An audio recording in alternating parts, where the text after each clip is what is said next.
Hey, it's your girl, your favorite paralegal, aka Cassandra Lynn, and welcome to Legal Doc Talk 24/7. Hope you guys are having an amazing day. So, this is the official Corey SSG update. So, let's hop right on into it. As you guys are aware, Corey Pritchett Jr., aka Corey SSG, has been booked into the Harris County Sheriff's Office jail in regards to the aggravated kidnapping of the two young ladies back in November. The charges were actually filed in December, and we're just going to kind of log in and see exactly what is going on. So it does show the defendant status is jail. It shows that the bond amount is $100,000. See that here. And then the next setting date or court date is going to be on the 21st, which is on Tuesday. Now, I am going to, let me see. There is a, all right. So he has a public defender. If you guys can see this, it does show that he has a public defender on the docket. All right. So it's not a hired attorney. It is a public defender at this time. Is he going to, eventually hire an attorney? That is totally up to him. But as of right now, he does have he does have an attorney at least on there. Let's see what this is. All right, so it says on this date and time, the above named individual personally appeared before me, the undersigned Texas magistrate. The defendant appeared in person. You are accused of first degree felony, namely aggravated kidnapping. It says you have the right to hire an attorney. To represent you. You have the right to remain silent. You have the right to have an attorney present prior to and during any interview with peace officers or attorneys representing the state. You have the right to stop any interview at any time. You have the right to an examining trial to a felony offense. You are not required to make a statement, and any statement that you make can be used against you. And you have the right to request the appointment of counsel if you cannot afford counsel. Um, Let me see. It says, if you consent, I can appoint the public defender to represent you and describe evidence on your behalf in this bail hearing, regardless of whether you are indigent. If you requested appointed counsel and are later found to be indigent, another lawyer will be another lawyer would be appointed to represent you in any trial or plea on the charges listed above. Do you consent to allow an assistant public offender to represent you in this bail hearing, knowing that this lawyer will not continue to represent you in this hearing over? And he checked yes.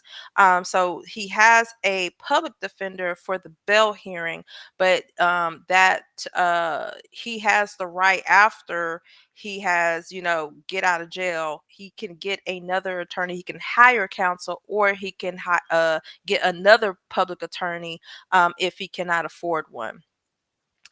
It says, do you request the appointment of counsel to represent you in the county or district court if you are determined to be indigent? And he says yes. So pretty much, he doesn't have the money because he is clearly asking for a court appointed attorney, not just for the bail hearing, but also to represent him in the district or county court, whatever this case is going to be in. And it says probable cause previously was determined. The court orders the defendant to commit to custody of the sheriff of the Harris County, Texas, until he posts the required bond or until further order of the court. And then it says personal bond not recommended. Bail request amount 150,000. Public defender bond bail request of 15,000. And then it says order his bail was actually set at $100,000, and he did submit a financial affidavit. This means that he does not have the funds to get counsel. He does not have funds to get an actual criminal lawyer for his case. Okay. So the same that has been filed here is the same that has been filed in the other one. Let me see what this filing is. All right, that's the financial. Ooh, let me hold on. Let me see. So I don't want to blow it up too much because I don't want to give away too much information. but it just shows that he lives in Katy, Texas. This is what he says on a financial bond. He lives in a financial affidavit. He lives in Katy, Texas. He's been there for a month. The address is a friend's of family or friend's house. Oh, actually, I think wait, it says how long at this address? 1 month. How long? Huh, that's interesting. Anywho's, it says that his employment status is full time. He is self-employed. I'm just trying to make sure that. Okay, never mind. It's no personal information, so I could actually blow this up so you all can see this. All right, salary unknown. Total income zero. Expenses zero. Assets zero. Oh, y'all can't even see this. That's wild. Well, that's good. Let me go ahead and share this so y'all can see what I'm seeing. There we go. All right, so this is what I'm looking at. So this is the financial conditions affidavit that shows obviously if you're not making any income or you don't have any income, that is that will grant you a public defender.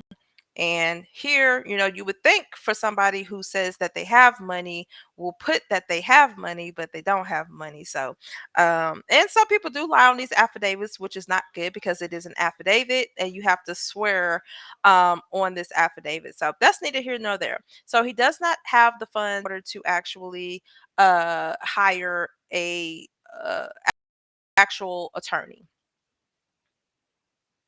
He just doesn't have it. Um, And this, I think I was reading this and you guys didn't even see it. So I'm going to actually pull it up again. So this is the probable cause for further. So this is what I was reading. This is what was saying about the public defender. So he has a public defender for the bail hearing, and he will have a public defender to represent him if he's found indigent in the county or district court.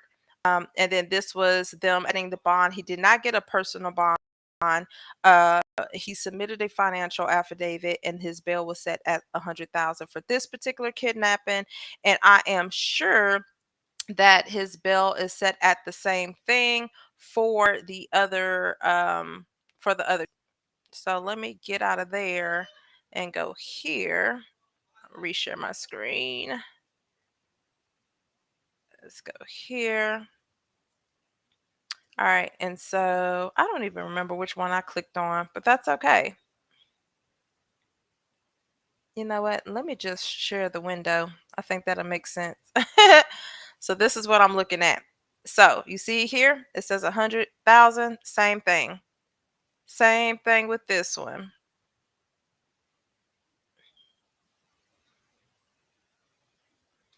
Same document that I read previously, showing the probable cause for further detention.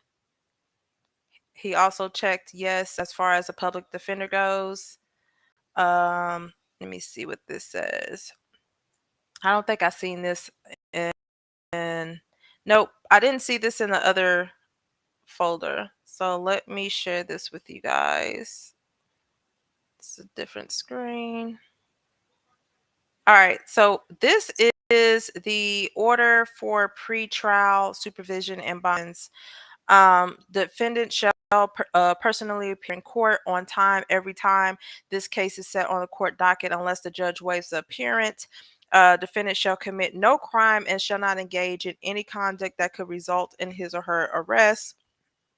Defendant is to surrender his or her passport for temporary deposit with the treasurer as instructed by the supervising agency and provide the agency with proof of that surrender. Defendant's travel is restricted as to he has to remain in Harris County and the contiguous counties. So that means any bordering counties or surrounding counties. He cannot go back to Dubai. Defendant must not use, possess, or consume any marijuana or controlled substances or dangerous drugs unless obtained pursuant to lawful prescription for the defendant issued by a medical doctor. Defendant will provide all copy of such prescriptions to his supervising officer in advance. Defendant must not use or possess a firearm. Defendant is required to submit electronic monitoring prior to release from Harris County custody calendar days of the defendant's release of bond. Defendant must sign any requirements, comply with all required equipment and maintenance, and comply with monitoring protocols as instructed by the supervising agency. And he has to pay monitoring costs. Well, actually, it said it's waived, so he doesn't have to do that. And it says that the defendant shall observe an initial curfew from 12:01 a.m. until 11:59 p.m. 7 days a week. So not only does he have curfew, he's on the electronic monitoring. He can't own a weapon. He can't use any controlled substances or drink any alcohol. He has to remain in Harris County and the contiguous counties, meaning the bordering counties. If he needs to travel outside of that, he would need to submit a request to the supervising officer at least 2 business days prior to wherever he is traveling. So he is like Chuck as of right now. So once he is released, these are the pretrial supervision and bond conditions that Corey SSG has to follow. If not, he is going to see himself in a worse uh, position than he is in now. So that is it. That is what I wanted to give you guys a more in-depth interview, or not an interview, a more in-depth view of his case. Like I said, he did have a court-appointed attorney for the bail hearing, which is going to be uh that already happened. And then he has to have his wait, you know what? Let me see. I don't think he has. Let me go to hearings. Settings. All right. So, okay, so his probable cause hearing was today. His preliminary assigned court appearance is going to be on the 21st. So, once he gets out and they start working on his case, he will more than likely get a public defender if they find him indigent, meaning that he meets the financial criteria. Right now, on the affidavit, he did put that he was self-employed but did not report any type of income. And there you have it. So y'all let me know what y'all think about this in the comments below. Don't forget to like, share, and subscribe. Until then, you all be blessed, and I'm out. Bye.